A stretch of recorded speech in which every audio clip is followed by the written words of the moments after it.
tô cansado inteiro, né? Aham. Amém, Jesus. Glórias ao Senhor. E ao Senhor apenas, Pai. Amém, Senhor. Obrigado. Obrigado pela bênção e dádiva de mais este dia, Senhor.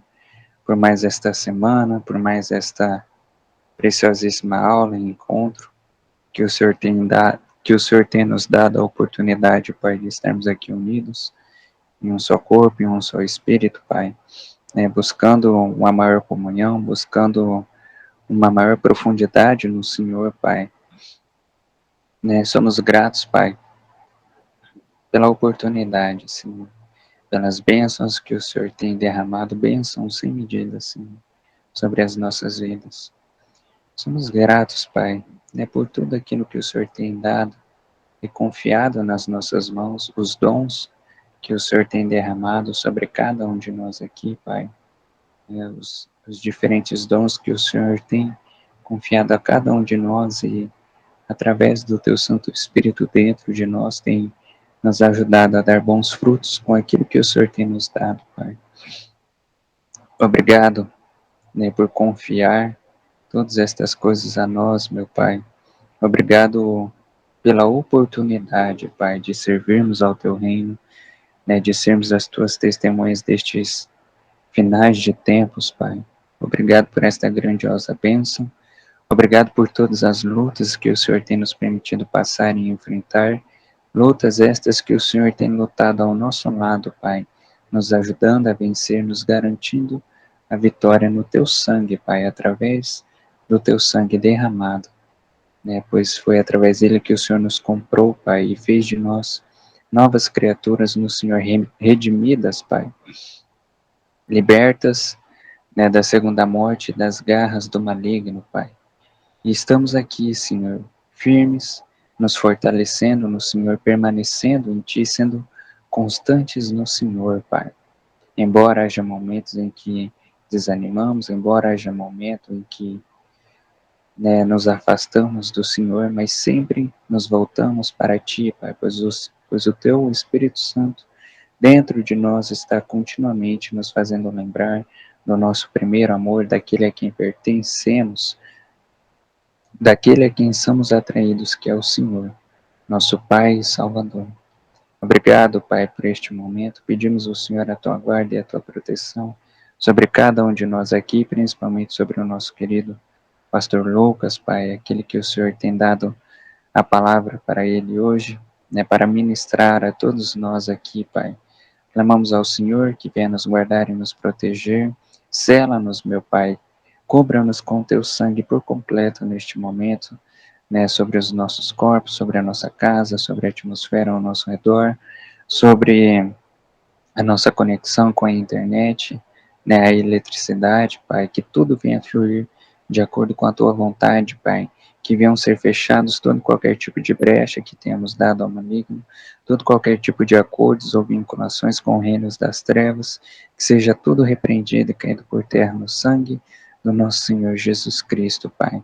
Né, clamamos a Tua glória, que seja manifesta a Tua glória sobre nós aqui, que ela venha resplandecer sobre as nossas armaduras de proteção e sobre as dos nossos santos anjos também, Pai, que estão sempre acampados ao nosso redor.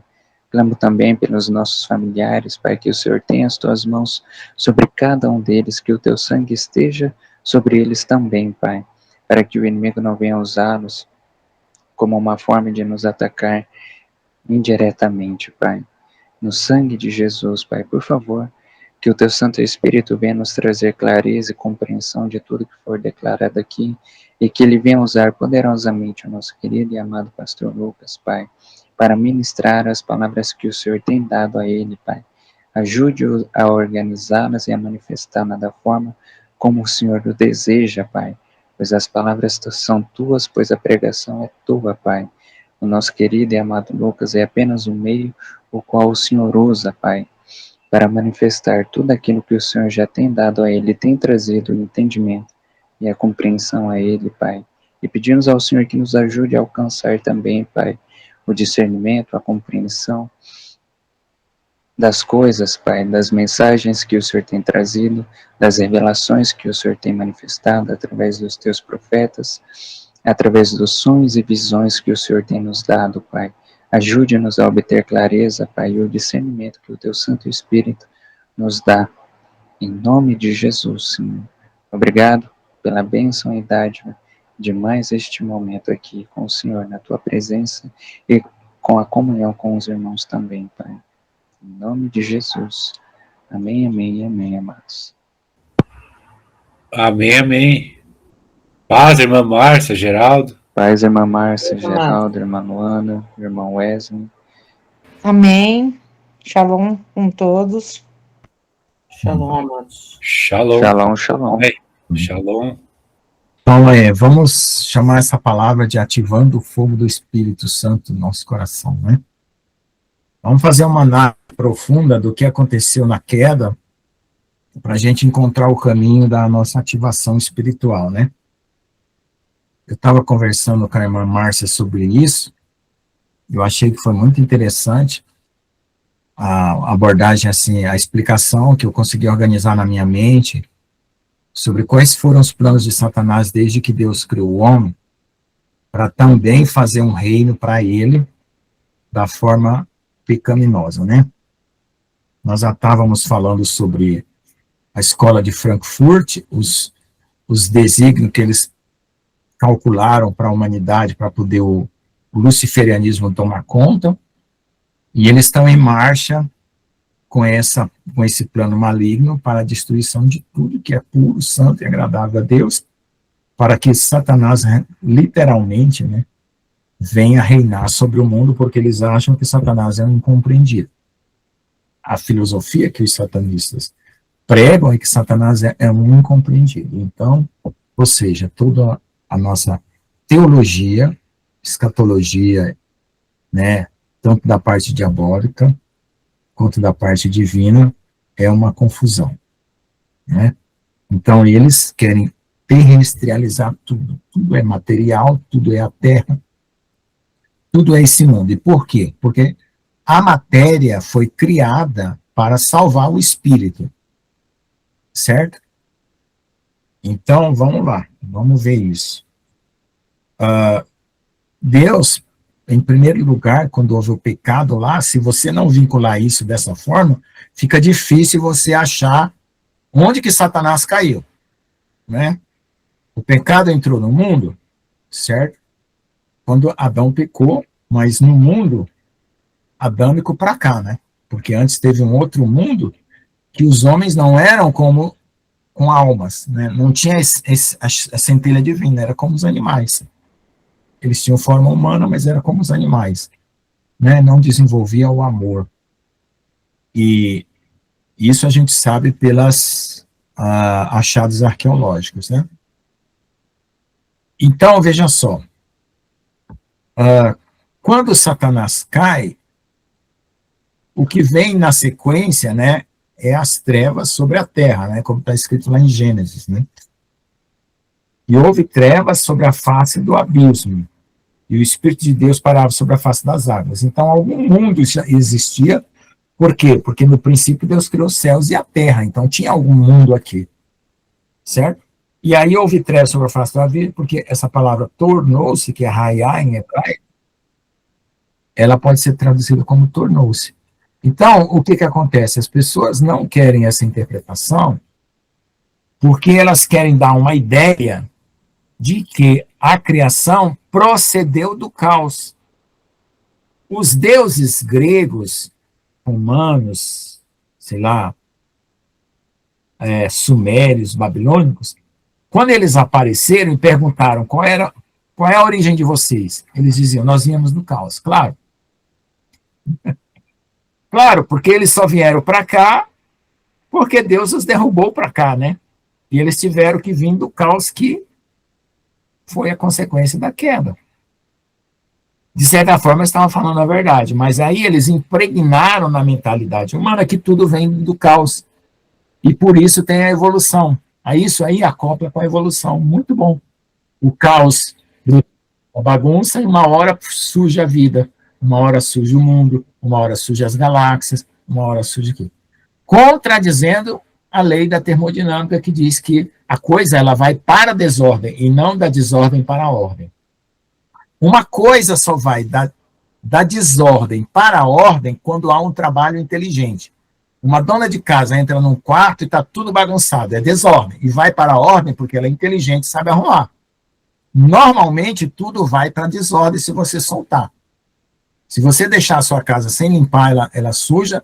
Se você deixar o seu quarto sem arrumar, ele bagunça.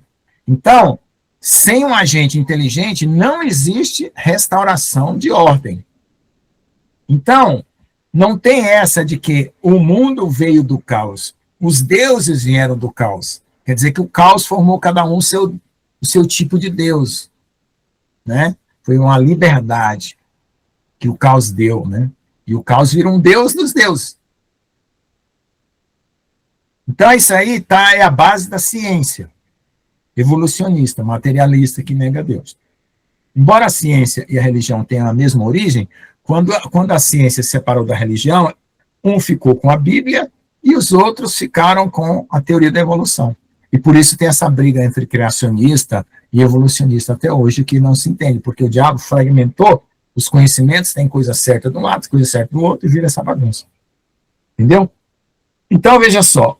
Então, se eles vieram aqui para a Terra e começaram a construir um mundo para eles, né, eles queriam estabelecer um ambiente dentro do coração do homem.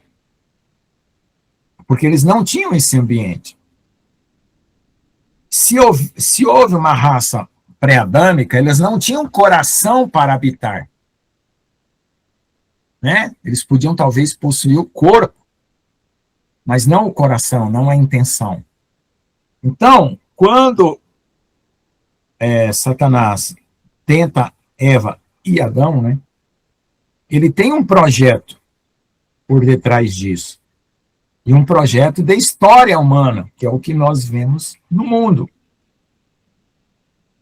Então, veja só, nós fomos feitos corpo com o sopro de Deus, né, e sopro é ruar, e ruar é espírito, então o Espírito de Deus se comunica para nós e gera a vida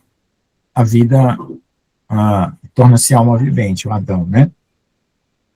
Então, quando Adão peca e ele vai atrás da árvore da vida para ter conhecimento do bem e do mal, então significa que Satanás tinha algo que Adão não sabia o que era.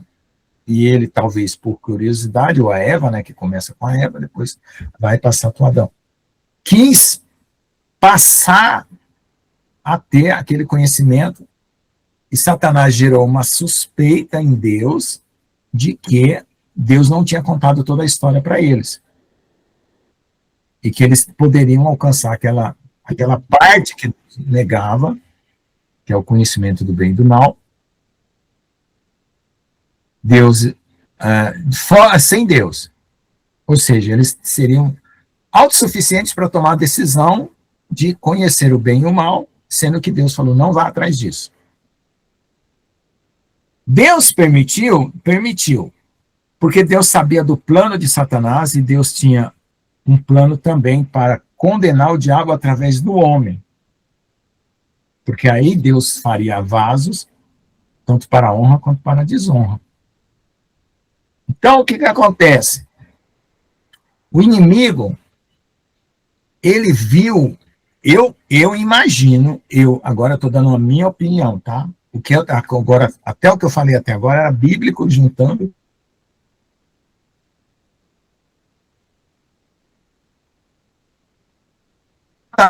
Viu o trono de Deus e viu o futuro, porque ele queria ser igual a Deus. Só que ele viu o futuro até Apocalipse 13. 12, né? Que é quando ele é lançado na Terra, depois ele perde a noção da história. Então, o fato de Satanás perseguir o povo de Deus é porque ele tem um pré-conhecimento de coisas que o povo de Deus iria passar, iria fazer. Então, ele sempre preparou armadilhas, porque para preparar uma armadilha no tempo e no espaço, você tem que saber o que a pessoa vai fazer. Alguns anjos conseguem calcular coisas, né, calcular que eu falo assim, ter a revelação de de alguns anos, de alguns dias, né? Dependendo da sua categoria de conhecimento. E por isso eles trazem revelação para os homens, né? E o Espírito Santo é aquele que conhece tudo. E Jesus foi o único que viu a história do começo até o fim, por isso ele dá testemunho do Pai, né? E quando as pessoas têm arrebatamento que olham no rosto de Jesus, ou no rosto do Pai, eles veem a história, né? É uma forma de Deus mostrar. Então já houve aqui M's de pessoas que viram Jesus e Jesus olhou para ela, a pessoa olhou para ele e viu a história dela, ouviu a história de algum futuro. Então, veja só, eu imagino que Satanás invadiu a sala do trono porque o sumo sacerdote vai até a arca da aliança, que representa o trono de Deus, aspergir o sangue. Então, se ele tem que aspergir o sangue nesse interior, é porque foi profanado, porque o que não foi profanado não precisaria de purificação. E por que foi profanado? Porque Deus foi profanado? Não, porque o conhecimento que era para o povo de Deus foi violado pelo inimigo para que o inimigo pudesse arquitetar planos contra nós. E Deus suporta a dor dessa história, e nós suportamos a dor da nossa história até hoje, e até o dia da nossa redenção. Então, quando a gente já nasce com culpa, a gente já nasce com uma pré-história lançada sobre a nossa cabeça, que eu não sei de onde vem, eu não sei se vem de herança familiar, de uma consequência que vai se multiplicando, né, vai se propagando, do meu avô, do meu tataravô, do meu bisavô, e assim por diante, para trás, que vai propagando essas consequências, ou se é de uma pré-existência, eu não posso determinar isso. Mas eu sei que essa situação existe, e ela nos captura, nos prende ao reino do maligno, até que Deus manda o evangelho de Jesus para nos tirar e revelar o que é a nossa vida na Terra. E para as pessoas comuns que estão cegas e aminiotizadas, ou seja, beberam do líquido do esquecimento, como diz o irmão Eduardo,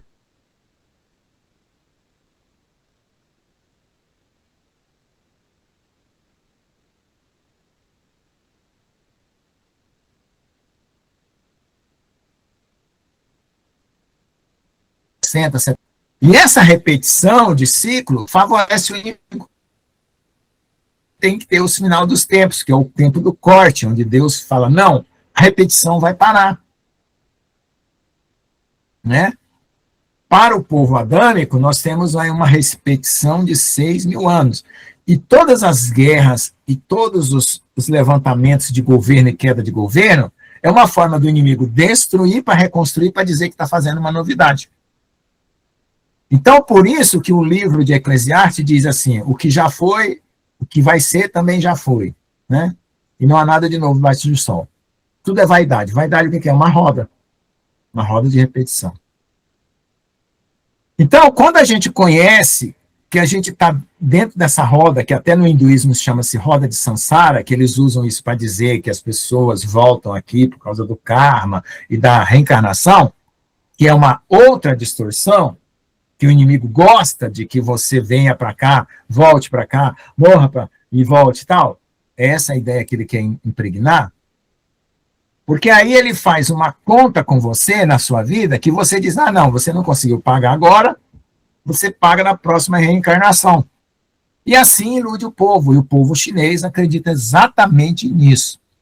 Que eu andei assistindo uns filmes chineses, e essa questão de bem e mal lá, né? Eles são os imperadores terríveis, maus, né? Inclusive na China hoje também. E eles querem que as pessoas, quando sofrerem, não satisfizerem determinadas situações, voltem para pagar depois. Né? Então, isso é toda uma história do diabo. Para não ver a verdade, que é Deus, que tem a eternidade, que tem Jesus, fez os céus e a terra, e que nós não temos que ficar nessa roda repetindo. Então, hoje, nós estamos numa situação que, se nós concordarmos com o mundo, nós estamos concordando com Satanás, porque estamos concordando que tudo prossiga para uma próxima etapa de repetição, seja com inteligência artificial, seja com computadores, com robôs. Então, o que vai acontecer? Qualquer pessoa que se coloque frontalmente contra essa nova repetição vai ser eliminado, porque agora, graças a Deus, Satanás vai ser derrubado na Terra, ele vai ter o controle aqui, mas não vai ter o controle espiritual, porque é a última leva, é o último tempo, é a última repetição, vamos dizer assim. Então, quando o homem come do fruto do bem e do mal, o homem entra dentro dessa história que Satanás preparou. E nessa história, Satanás cria essa realidade para o homem. E como que Satanás cria essa realidade para o homem? Gerando uma psique, que é um corpo de pecado. Algumas traduções falam do corpo do pecado. É um corpo muito semelhante a esse, nariz, boca, olhos, certo? Que ocupa esse corpo, essa matéria. Se Adão morresse materialmente, quando ele comesse do fruto do bem e do mal, ele tinha caído duro no chão. Não aconteceu isso. Ele morreu espiritualmente, ou seja, o espírito dele se apagou e Satanás acendeu uma falsa luz que envolve o coração humano, né, que é chamado de carne, para Paulo, ou de inconsciente, né, para o psicólogo, ou de ego. E ocupa todo o corpo.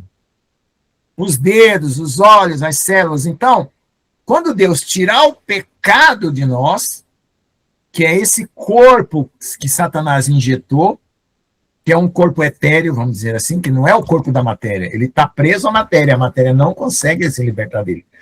Se Deus tirar o pecado, volta a ser o corpo de Adão.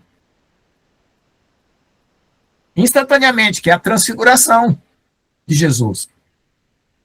Mas esse corpo de Adão ainda é um corpo que Satanás pode derrubar, que foi o que aconteceu com Adão. Então vai ter que ter a glorificação, que é o corpo ressurreto de Jesus, certo? Onde Satanás perdeu qualquer controle e qualquer acesso. Né? Que é Jesus ressurreto, ele está em corpo glorificado. Ele transfigurou antes da sua morte.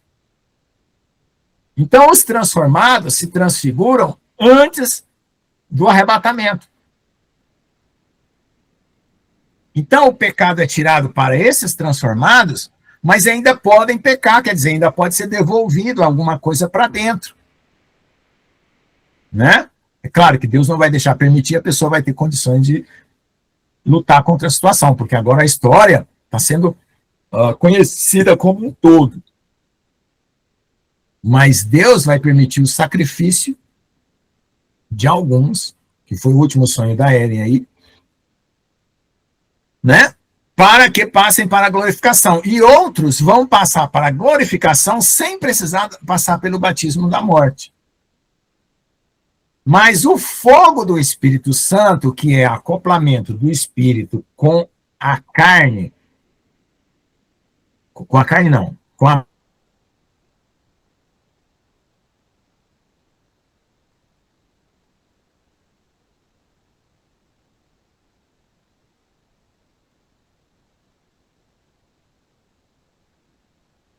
forma a matéria.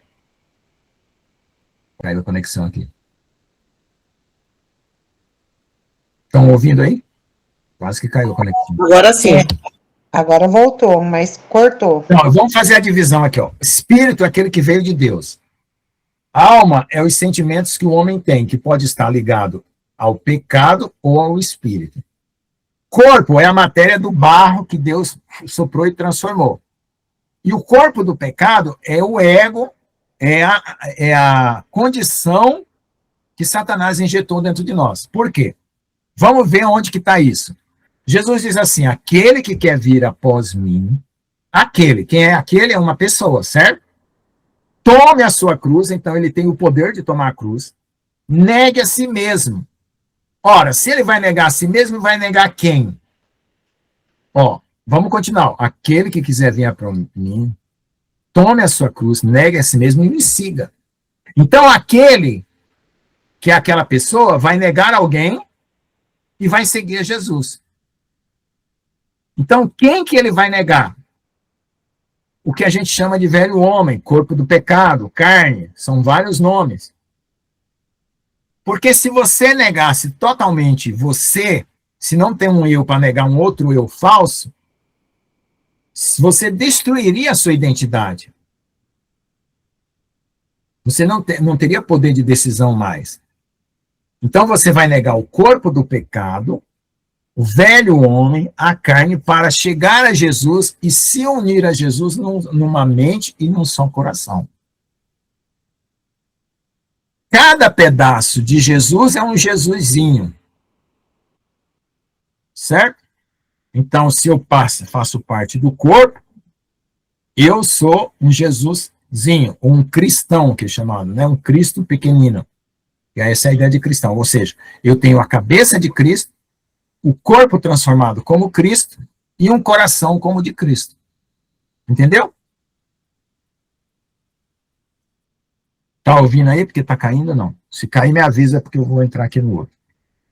No celular. Então, se isso é algo que nós temos que superar agora, nós precisamos tomar essa decisão definitiva de renúncia, que ninguém antes conseguia tomar essa decisão de renúncia total, porque o tempo não era chegado. Alguns apóstolos, alguns profetas chegaram no nível espiritual, onde eles foram revestidos com o poder, mas isso era individual. Alguns morreram em estado de santidade extrema, ou de glória, né, onde manifestava dons, poderes e maravilhas, né? Isso está na história da igreja. Mas agora é uma coisa coletiva, onde nós agora, pelo amor que sentimos a Deus, pela graça e a misericórdia que Ele teve por nós, pelo desejo de estar com Ele, veemente, nós queremos agora romper como uma borboletinha que rompe o seu casulo. E esse é o sentimento que tem que estar em nós agora. Né? E aí, eu até falei na reunião passada que o irmão Geraldo, por ser autista, tem uma vantagem muito grande.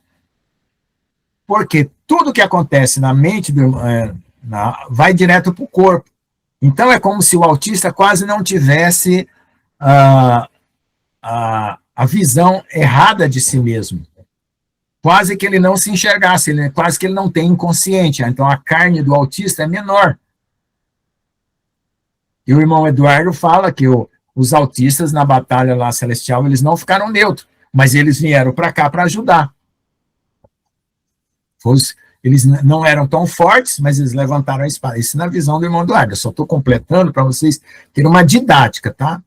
Eu não consigo entender o que aconteceu antes do mundo existir, antes de nós sermos criados. Não, eu não consigo entender, mas eu estou usando uma didática, um recurso para vocês entenderem a divisão da alma do espírito para nós limparmos essa condição através de uma renúncia de si mesmo, através de uma busca veemente de Deus e de um fogo que vai acender. Não porque eu vou fazer uma euforia interior, um esforço muito grande para eu acender o espírito. Não.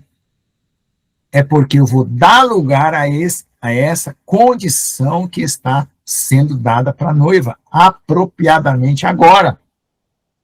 O que nós precisando? Fazer um levantamento espiritual da nossa vida, remover, né, as coisas que estão nos atrapalhando, colocar na condição que Deus, né, possa trabalhar em nós, que seria a renúncia de si mesmo, né?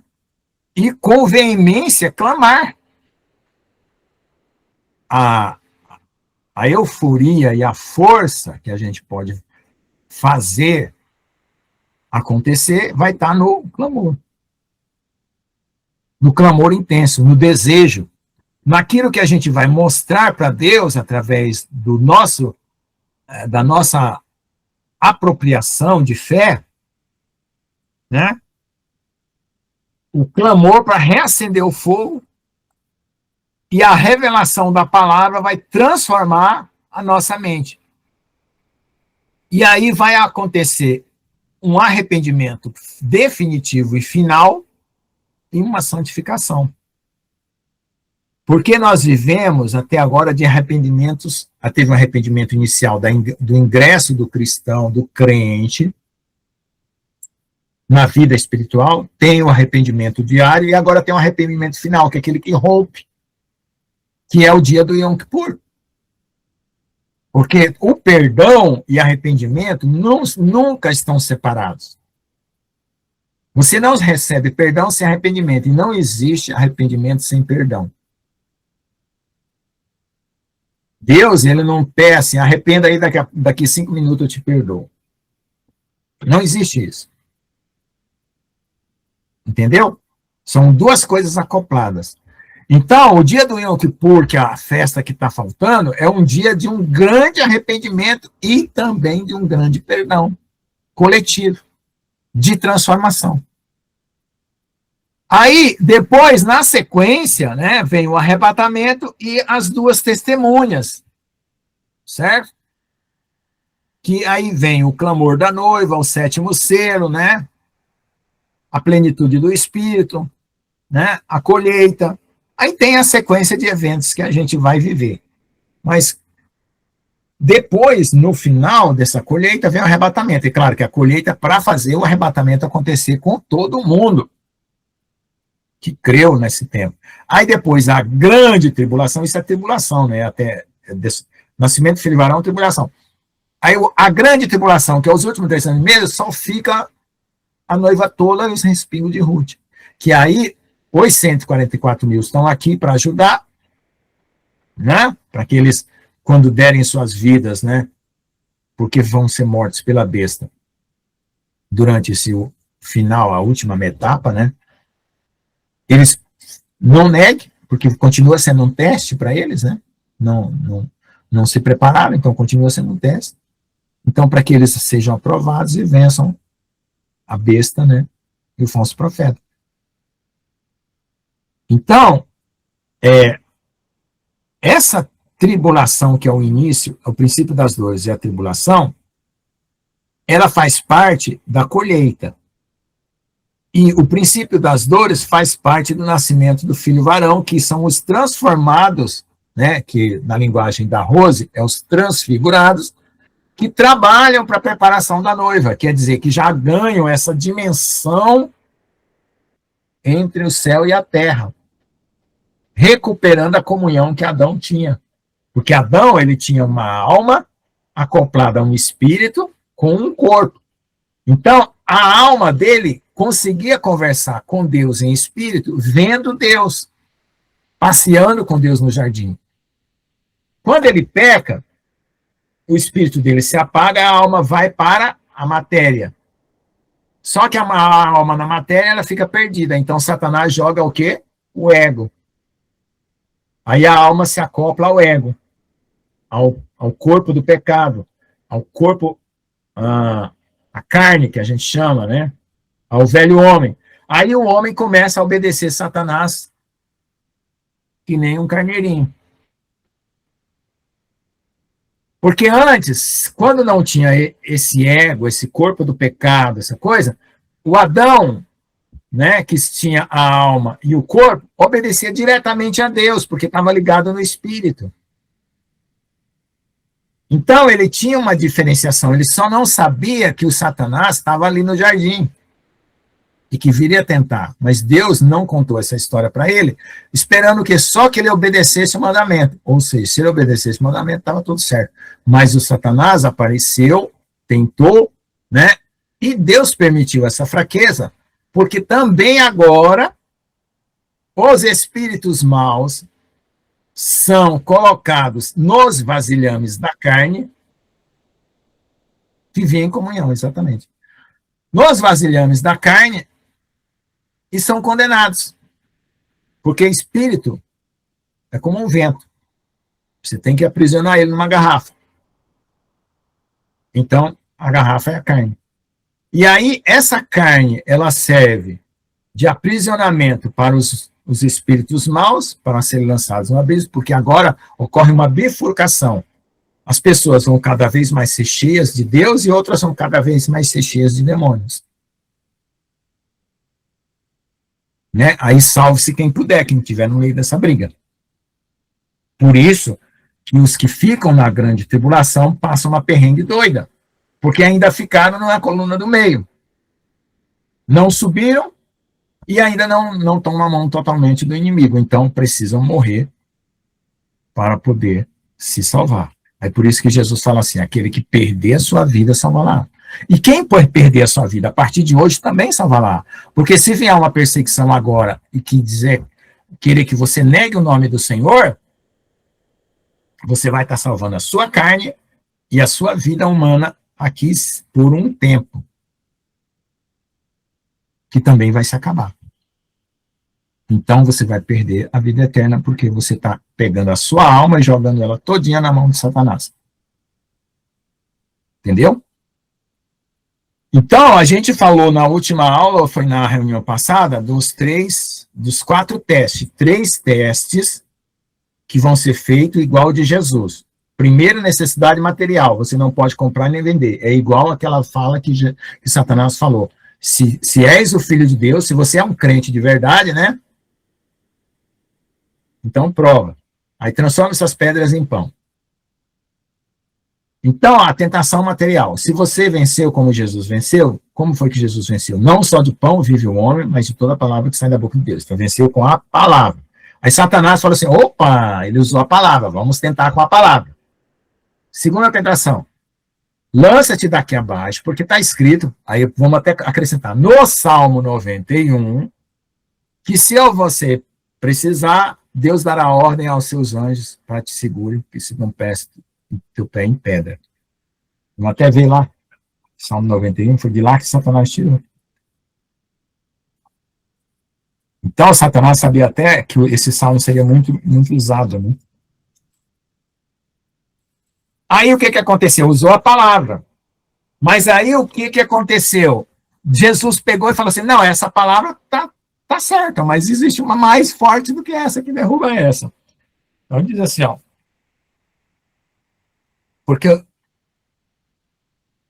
verso 11, são 91 verso 11, porque aos seus anjos dará ordem a teu respeito para te guardar em todos os tempos, em todos os teus caminhos. Então, ele tirou o versículo fora do contexto, certo? E esse contexto aqui é o contexto da tribulação, tá? Do Salmo 91, se você for ver, é o contexto da tribulação. 1000 cairão ao teu lado, 10.000 à tua direita, é peste, é a Covid, é o que vai vir ainda. Você não será atingido. Tirou isso aí, e Jesus falou assim, não tentarás ao Senhor teu Deus. Usou outra palavra que também está escrito. Aí ele pegou e falou assim, agora eu vou fazer um terceiro teste. Eu vou oferecer os reinos que Satanás adquiriu por desobedecer a Deus lá no céu, foi lançado na terra porque não tinha lugar mais para ele. Então foi lançado na matéria, como eu disse aqui no começo. E aí ele precisou preparar um reino e tentou Adão para poder ter esse reino introduzido na alma humana. Quando Adão peca, Adão perde a autoridade sobre a terra. Por causa do que? A gerência de Adão não é mais Deus, é o inimigo. E os descendentes de Adão recebem como herança essa gerência do mal. Por isso que o pecado entra no mundo. Aí Satanás oferece para Jesus um reino que ele adquiriu roubando. Tanto lá no céu quanto aqui na terra, quando Adão. Aí Jesus vai lá e fala, para trás de mim, Satanás, só o Senhor teu Deus adorarás, só ele servirá. Porque para dar aquele reino, ele pede a adoração. E o anticristo, para dar as coisas que a pessoa precisa, basta que negue a Jesus e o adore o anticristo. E aí é um teste final, vamos dizer assim. Mas ele pode ainda usar um último teste, mais minucioso do que esse, que é mandar você fazer todas as coisas do sacrifício de Israel, que já tem o terceiro templo. Você vai lá para Israel, vai ter um avivamento, entre aspas, da igreja apóstata, fazendo sacrifício de bois e de touros, e todo mundo vai dizer, é bíblico, é bíblico, é bíblico. E aí, quem está mandando? Que é a tentação de que Abraão foi chamado pai da fé porque ele sabia que quem estava pedindo o filho dele era Deus. Não era uma maluquice da cabeça dele e não era o diabo. E ele foi lá e obedeceu. E só que aquela lá foi um teste para mandar Jesus. Não existe mais esse teste para ninguém. Se aparecer alguém dizendo que Deus apareceu para alguém pedindo um filho em holocausto, em alguma coisa, é o diabo. Isso aí é um sacrifício, é um teste único. Assim como o teste de Jó foi um teste único. Todo mundo tem medo de ler o livro de Jó com medo de passar pelos mesmos testes, né? Na igreja fala assim, irmão, você já leu o livro de Jó? Ah, irmão, Deus me livre, nem leio. Por quê, irmão? Ah, eu tenho medo de ser provado igual Jó. Irmãos, o teste de Jó foi para garantir uma outra situação espiritual para nós. Moloque, isso. Então, hoje, existe isso aí. Aí, o que você tem que saber? Você tem que conhecer Jesus em Pai, Deus e Espírito Santo tão intimamente que você sabe de quem está dizendo um versículo bíblico correto, porém com uma fonte errada. Essa é a maior das tentações, porque é a tentação do discernimento do Espírito. Ele não está pedindo para você transformar a pedra em pão, ele não está pedindo para você se jogar para baixo para provar que os anjos vão te livrar, e ele não está mais oferecendo o reino da terra. Ele só está se passando por Jesus. E está querendo que você se confunda com aquilo. E aceite ele como Jesus, sendo que não é. Porque Jesus é amor. Deus é amor. E ele não vai ter amor. Então, se você conhecer o amor de Deus convictamente, intimamente, você vai saber que aquilo lá não procede do amor de Deus.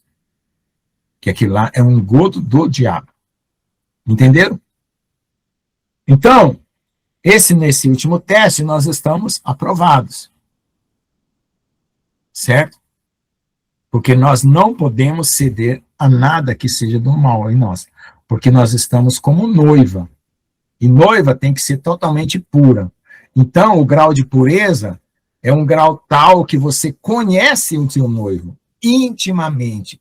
E é por isso que um casal, quando se casa, se despe e se conhece intimamente. Ou seja, Jesus vai se despir para nós e nós vamos se despir para ele. Ou seja, não vai ter nada em Jesus que a gente não conheça e não vai ter nada em nós que não temos a conhecer a Jesus. Não vai ter nenhuma tanguinha cobrindo nada. Espiritualmente, nós vamos estar totalmente transparentes para Deus e Jesus totalmente transparente para nós. Por isso que haverá o casamento. E nesse casamento, nessa união, nós não pecamos mais. O Senhor Jesus falou para Eren que ela vai chegar nesse ponto. Eren, você vai chegar no ponto de você não pecar mais. E por que você não vai conseguir pecar mais? Para mim, antes, quando eu li a Bíblia, dizia que a gente tem vida eterna e que não vai pecar mais, parecia impossível, mas agora eu entendo como será possível. Ora, se a sua alma se acoplou totalmente ao Espírito, e o Espírito seu está totalmente acoplado a Deus, não vai existir pensamentos ou sentimentos fora de Deus. E todos os pensamentos e sentimentos vêm de Deus e são puros e perfeitos. Porque agora os pensamentos e sentimentos nossos, eles vêm, certo, da carne. E a carne tem as suas necessidades, concupiscências, insatisfações. Entendeu? Um com Deus, exatamente, como Jesus é um com o Pai. Entendeu? Então não tem nem que ter medo. Mas será que lá no céu, quando eu estiver lá com Jesus, será que eu vou pensar uma bobagem? Será que eu vou falar um palavrão no pensamento? Tem gente que pensa isso, gente. Aí eu vou pecar lá na frente de Jesus, ai meu Deus, e aí não tem mais sacrifício, eu vou ser jogado fora? Não, irmão. Por isso que estamos já falando da unificação da noiva. A unificação da noiva é a comunhão tão intensa que nós vamos ter uns com os outros e com Jesus, onde nós já vamos acessar a mente de Cristo como sendo a nossa mente.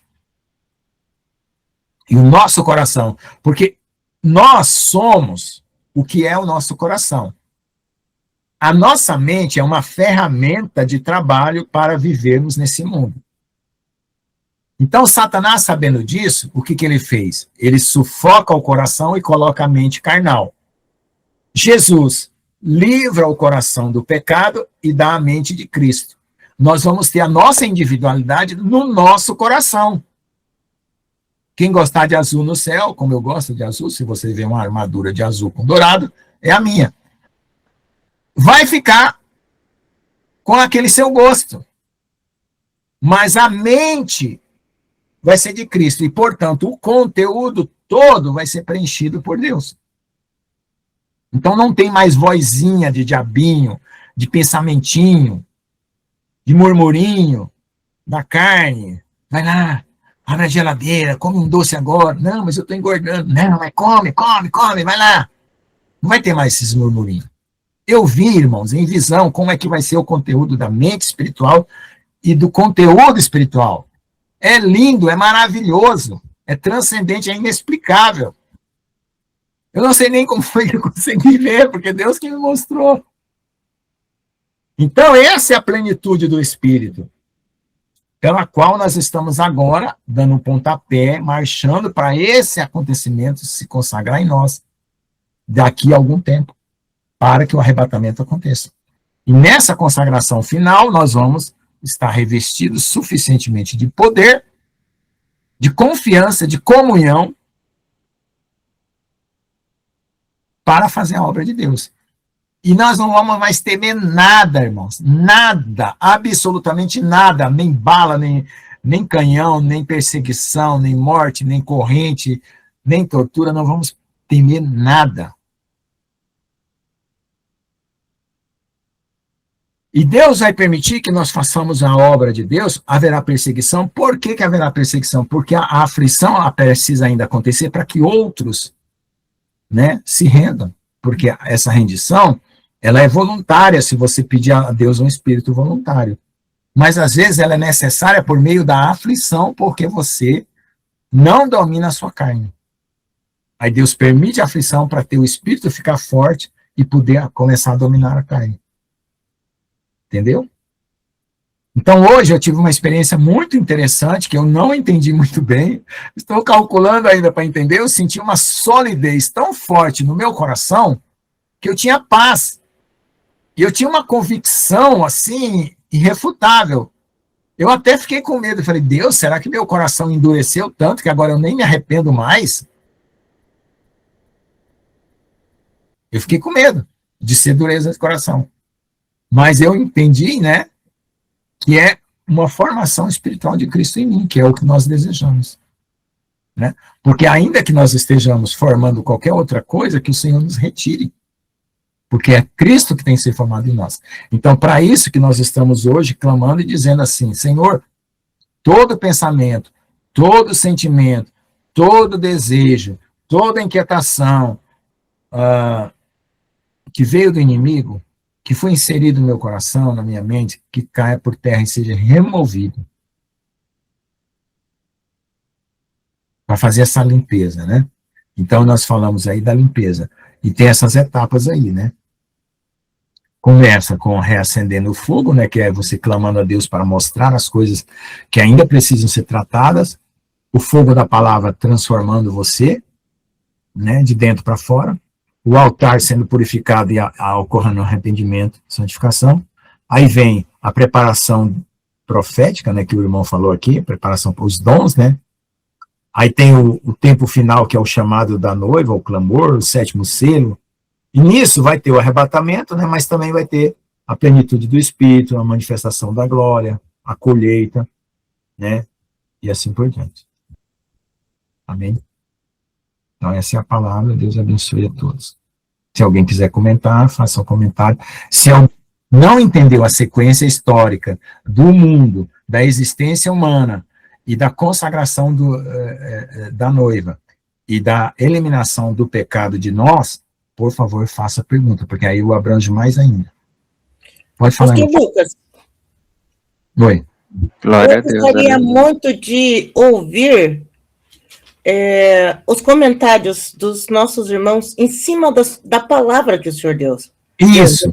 Vamos pensar assim, gente, é um tema. Não divague fora dos temas, porque aí Dentro cada um do começa a tema. pensar fora uma coisa ou outra, tem muita coisa. Então, vamos devagar, fazer observações em cima do que foi falado, com acréscimos espirituais de revelação, de tudo, certo? Para que todo mundo seja edificado e tenha um objetivo. A gente saia daqui com um produto espiritual, com uma substância espiritual formada em nosso coração, e à noite, quando a gente for orar para dormir, já aconteça um trabalhar, mover, uma transformação, entendeu? Amém? Sim, para o milagre acontecer. A gente precisa Isso, exatamente. focar em cima E ainda desse você vai estar junto, né, cada um na sua casa orando, e lembrando dessa reunião e lembrando de nós, para poder haver aquele acoplamento. tema. Justamente. Pode falar, irmão Geraldo. Eu não vou falar sobre a palavra, mas com a experiência que você teve. Eu digo para vocês, nós, como igreja, nós se acendemos num lugar tão lindo espiritualmente, de ontem para hoje. Essa experiência tua foi a confirmação que eu vi na minha experiência. Nós saímos de um campo aberto, de um lugar onde estava árido, para um lugar tão maravilhoso. No meu sonho mostrou que nós entramos num lugar como um hotel de luxo, aonde você estava sentado numa cadeira linda. E eu falo para você, o irmão João Batista, o pastor Jones, todos estavam nesse lugar. Eu digo para vocês se acenderam num lugar especial espiritualmente. Pode crer. Essa experiência do pastor Lucas confirma a experiência que eu tive essa noite. Irmãos, se alegre no Senhor, que Deus nos está aqui, nos guiando, nos orientando e dando bênção nas nossas vidas, amém? Amém, glória a Deus. João Batista não está aqui, né? Tá, não, nem sei. Amém. Amém, Jesus, glória a Deus, aleluia. Todo mundo entendeu a sequência, como foi criado a alma, a carne, como que isso se veicula dentro de nós e como que hoje a gente vai fazer esse corte. E tem uma outra coisa também, que Deus vai nos dar como triunfo também, a gente vai entender o que é o inimigo para que ele nunca mais nos afete. Ele vai perder qualquer efeito sobre nós. Nós vamos entender como que o inimigo para poder a gente dizer assim, esse é o vírus e essa é o antivírus, a vacina, entendeu? Que destrói o vírus. Porque quando você tem uma doença, você não sabe o que ela é, você deixa o que? A doença proliferar. Quando você sabe o que ela é, vai lá e toma um remédio, né? Com dor de cabeça, mas essa dor de cabeça é de quê? De estômago, é de enxaqueca, é de gripe, né? Aí você, não, essa dor de cabeça é de estômago, aí você vai lá e toma um remédio para o estômago. Então, a gente também a gente vai estar ciente, né, das brechas pelas quais o inimigo pode atuar, né, sobre a gente. Sobre tudo que for da nossa proteção, não do conteúdo do inimigo, porque ele não vai ser assimilado por nós, mas daquela nossa proteção do qual ele usava para nos atingir.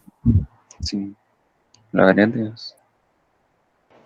E hoje a gente não sabe como é que o inimigo atraca, como é que ele entra, como é que ele aborda a gente. Quando a gente vê, a gente já está no meio da situação, né? Mas então, vamos lá. Comentem aí qualquer coisa que seja mais acrescentável, a irmã Márcia, ou qualquer coisa aí.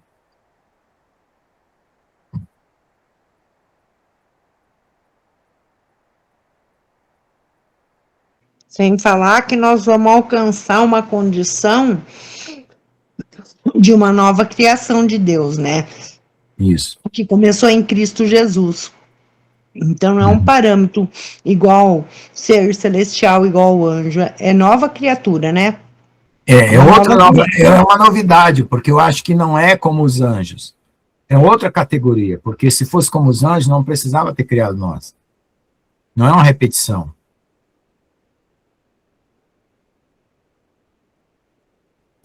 Eu também acho que é outra categoria. Eu não acho que os parâmetros ali vai ser igual a anjos, sabe? Não, eu acho ser outra categoria. E nós estamos num tempo que realmente a gente tem que abrir um entendimento para essas percepções. Porque às vezes a gente fica sempre no mesmo e a gente não vê o novo do Senhor, o discernimento, o que o Senhor está querendo mostrar para a gente. Eu gostei muito de tudo que o senhor falou, e a questão a questão do inimigo das nossas almas, ele sempre vai tentar contra as coisas do Senhor, contra as nossas vidas. Ele sempre vai tentar.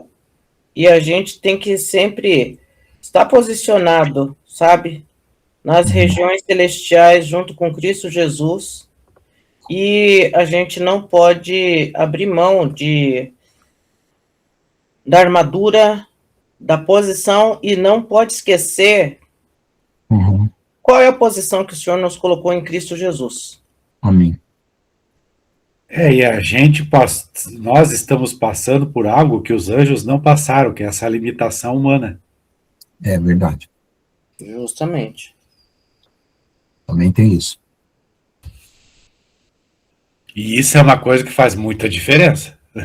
E isso traz uma bagagem muito maior. E o Senhor ainda fala das riquezas insondáveis que há em Cristo Jesus, né? Porque o Senhor também saiu de uma condição que ele tinha e ele voltou e o Pai glorificou, né? Numa condição diferente da qual ele, quando ele deixou o trono e desceu, né? Ele foi o único digno de abrir o selo, né?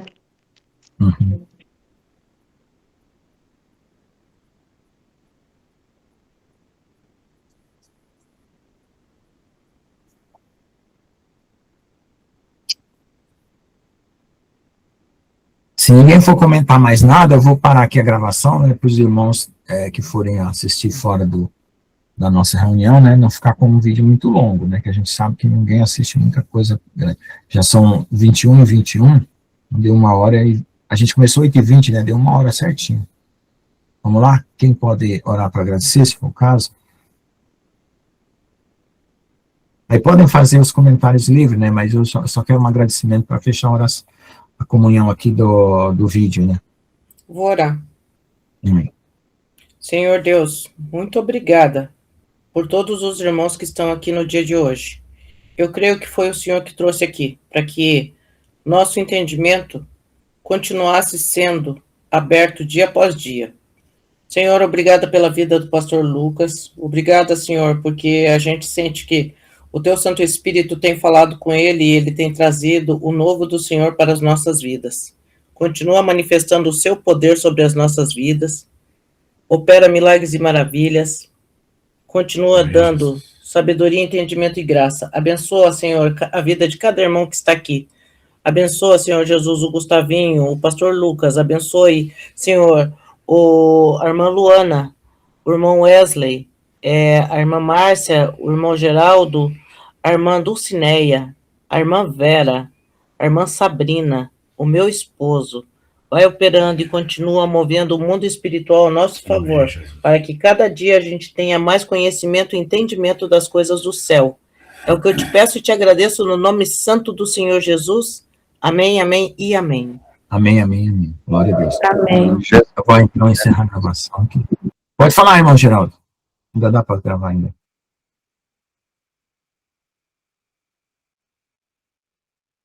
Vai falar, irmão Geraldo? Quer que eu pare a gravação?